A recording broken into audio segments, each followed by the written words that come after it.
The Yorkshire Dales.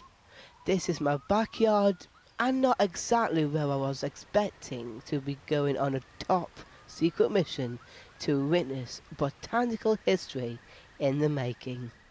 I have been sworn to secrecy about the location I am visiting today, which is a part of a top secret network of private and public sites where lady slippers grow. It's like something out of fiction. The lady slipper orchid was so rare that for over 100 years a secret society has protected the last remaining wildflower. Ta-da! Is that, oh wow. Is that an orchid? Yeah, this is what we're after, you can see. Wow.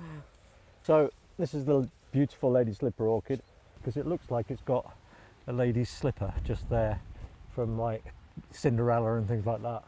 Now this is actually where the plant actually gets pollinated, and the bee comes in thinking it's going to drink some nice nectar, and it's where it picks up pollen from one orchid and then deposits it on the next orchid.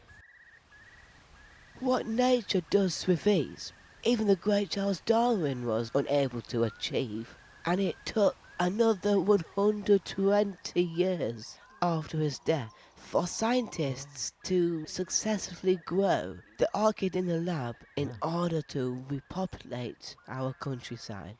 So we had some really good news this summer, because on one of the locations that we've planted out some of our orchids in previous years, we've discovered another orchid that we didn't plant. So that's the first wild grown lady slipper orchid in Yorkshire for hundreds of years. This is the latest chapter of the orchid's incredible history, all chronicled at Cliff Castle Museum down the road in Keighley. Okay.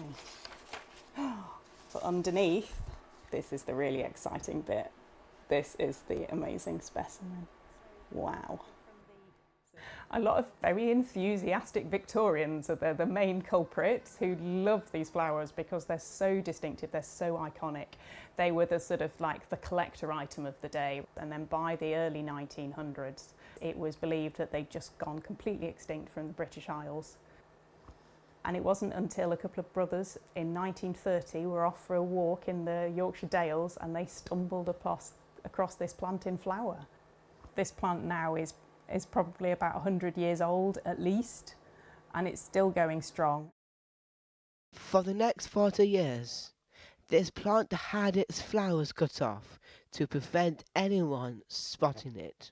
And so we go all the way to 1970 when a committee was set up called the Cypripedium Committee to try and protect the plant and to warden the site.